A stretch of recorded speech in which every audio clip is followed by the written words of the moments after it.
Welcome to our channel Parvati's kitchen. ఈరోజైతే మన కిచెన్లో మీకు మనం బయట వందలు పెట్టి తాగుతూ ఉండే కోల్డ్ కాఫీని ఇంట్లోనే ఎలా ప్రిపేర్ చేసుకోవాలో అయితే చూపించబోతున్నానండి. ఎండలు అయితే బాగా స్టార్ట్ అయిపోయాయి కదా అప్పుడే. ఇలాంటి ఎండలకి చాలామందికి వేడివేడిగా తాగడం కంటే చల్లగానే తాగాలి అనిపిస్తూ ఉంటుంది కదా. అలాంటప్పుడు ఇలా హ్యాపీగా కోల్డ్ కాఫీని అయితే ప్రిపేర్ చేసుకొని తాగేసేయచ్చు. కానీ కాఫీలు టీలు ఎక్కువగా తాగకూడదు, మితంగానే తాగాలి. పరగడుపున అయితే అస్సలు తాగకూడదు అని చెప్పి డాక్టర్స్ అయితే చెప్తున్నారు కదండి. మీరు దాన్ని బట్టి కొంచెం చూసుకొని మితంగా తీసుకోవడానికి అయితే ట్రై చేయండి. కాఫీ పౌడర్లో కెఫిన్ అనే ఔషధం ఉండడం వల్ల మనం తాగిన ఒక 2-3 అవర్స్ వరకు బాగా ఎనర్జెటిక్గా ఉంటాము, అంటే బాగా హుషారుగా ఉంటాము. దానికోసమే కొందరైతే నాకు కాఫీ టీ ఉంటే చాలు, ఫుడ్ కూడా అవసరం లేదంటూ ఉంటారు కదా. దానివల్లే అండి. కాఫీలు టీలు అయితే మరీ అంత ఎడిక్ట్ అయిపోయి తాగకుండా కొంచెం మితంగా తీసుకోవడానికైతే మీరు కూడా ట్రై చేయండి. ఎందుకంటే మనకి ఏది హెల్త్ కంటే ఇంపార్టెంట్ కాదు కదండి, దానికోసమే చెప్తున్నాను. ఇక లేట్ చేయకుండా ఈ కోల్డ్ కాఫీని అయితే ఎలా చేసుకోవాలో అయితే చూసేద్దాం. ముందుగా అయితే ఒక చిన్న మిక్సీ జార్ తీసేసుకొని అందులోకి 1 స్పూన్ వరకు ఇన్స్టెంట్ కాఫీ పౌడర్ అయితే తీసుకోవాలి. ఏదైనా తీసుకోవచ్చు, నెస్కాఫీ, బ్రూ కాఫీ పొడి ఏదైనా తీసుకోవచ్చు మీకు నచ్చింది. అలాగే ఒక 2 స్పూన్లు లేదు అంటే 2.5 స్పూన్ వరకు షుగర్ కూడా తీసేసుకోవాలి, చక్కెర తీసుకోవాలి. ఇదేమో కోకో పౌడర్ అనమాట. ఒక 3/4 స్పూన్ వరకే అలా కోకో పౌడర్ వేస్తున్నాను. మీ దగ్గర ఉంటే వేసుకోండి, లేదు అంటే పర్లేదు, స్కిప్ చేసేయచ్చు. ఓన్లీ కాఫీ పౌడరు అలాగే షుగర్ వేసుకుంటే సరిపోతుంది. ఆ తర్వాత ఒక 2 ఐస్ క్యూబ్స్ అయితే వేసేసుకోవాలి. ఐస్ క్యూబ్స్ అవైలబుల్లో లేకపోతే కూల్ వాటర్ అయితే వేసుకోండి, సరిపోతుంది. టైంకి ఇవి లేవనుకోండి, బాగా చల్లగా ఉండే నీళ్ళు కూడా వేసుకొని చేసుకున్నా కూడా సరిపోతుంది అంతే. ఈ ఐస్ క్యూబ్స్ అయితే నేను పౌడర్స్తో పాటే వేసేసి మిక్సీలో బ్లెండ్ చేస్తున్నాను. లేదు అంటే ఆ పౌడర్ అంతా పైకి లేస్తుంది కదా, అలా కాకుండా క్యూబ్స్ కూడా వాటితో పాటే వేసేసుకోండి. వేసేసుకొని ఇలా ఒకసారి చూపిస్తాను చూడండి, ఇలా వస్తుంది. ఒక 4-5 టైమ్స్ ఇలా మూత తీసుకొని చూసుకుంటూ ఇలానే బ్లెండ్ చేసుకోవాలి. ఇలా కొంచెం నురగ ఫామ్ అవుతుంది కదా, ఇక్కడ చూడండి నురగలా వచ్చింది కదా. ఇప్పుడు ఈ మిశ్రమాన్ని అంతా ఒక గిన్నెలోకి అయితే తీసేసుకోవాలి.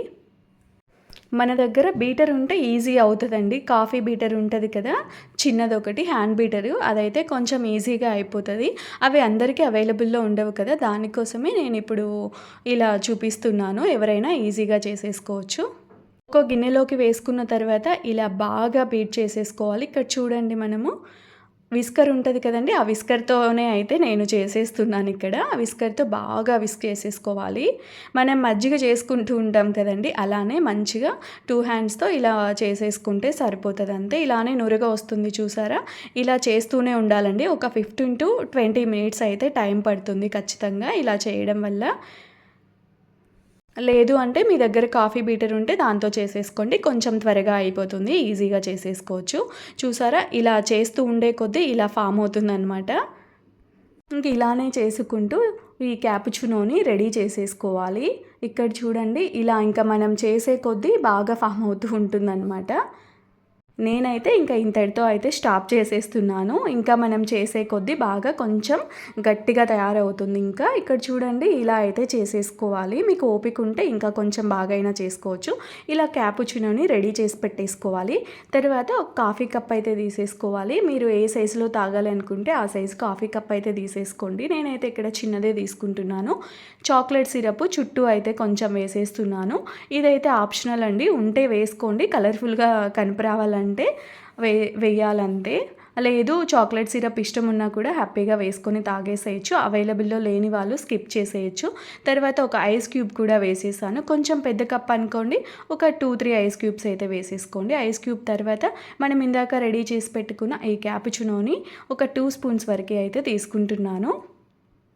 ఇది వేసుకున్న తర్వాత అయితే మనం ఇందులోకి చిల్డ్ మిల్క్ అయితే వేసుకోవాలండి. పాలని బాగా కాంచి చల్లారబెట్టి ఫ్రిడ్జ్లో అయితే పెట్టేసుకొని బాగా చల్లగా ఉండే పాలనైతే వేసేసుకోవాలి. పాలైతే బాగా చిల్లవ్వాలి. ఆ పాలనైతే ఇందులోకి తగినన్ని వేసేసుకోండి. మీరు ఇంకా ఇందులోకి కావాలి అంటే కొంచెం చాక్లెట్ గ్రేట్ చేసేసుకొని వేసేసుకోండి, చాక్లెట్ ఉంటే. మళ్ళీ కొంచెం నేనైతే ఇంకా పైన చాక్లెట్ సిరప్ ఉంది కదా, అదైతే వేసేస్తున్నాను బాగా కలర్ఫుల్గా కనిపించడం కోసం అయితే. ఇవి లేకపోయినా ఏం ప్రాబ్లం లేదండి, కొంచెం కాఫీ పౌడర్తో గార్నిష్ చేసేసుకోవచ్చు అంతే. కోల్డ్ కాఫీని ఇలానే కాదండి, ఇంకా వేరే రకంగా కూడా ప్రిపేర్ చేసుకుంటూ ఉంటారు. అవి కూడా అయితే నేను నెక్స్ట్ టైం అయితే తప్పకుండా వీడియోస్ అయితే చేసేస్తాను. ఇలా బాగా కాఫీ రెడీ అయిపోయింది కదా! ఇప్పుడు స్పూన్‌తో లేదు అంటే స్ట్రాతో అయితే బాగా మిక్స్ చేసేసుకోండి. నేనైతే ఇక్కడ స్పూన్‌తోనే బాగా మిక్స్ చేసేస్తున్నాను. ఇలా చేసేసుకొని బాగా చల్లగా తాగేయడమే అండి కోల్డ్ కాఫీ చేయడం. చూసారు కదండీ! మీరు కూడా అయితే తప్పకుండా ఈ కోల్డ్ కాఫీని ట్రై చేసేసి సమ్మర్‌ని ఎంజాయ్ చేసేయండి. అలాగే ఇలాంటి మరికొన్ని రెసిపీస్ కోసం నా ఛానల్ని తప్పకుండా సబ్స్క్రైబ్ చేసుకోండి.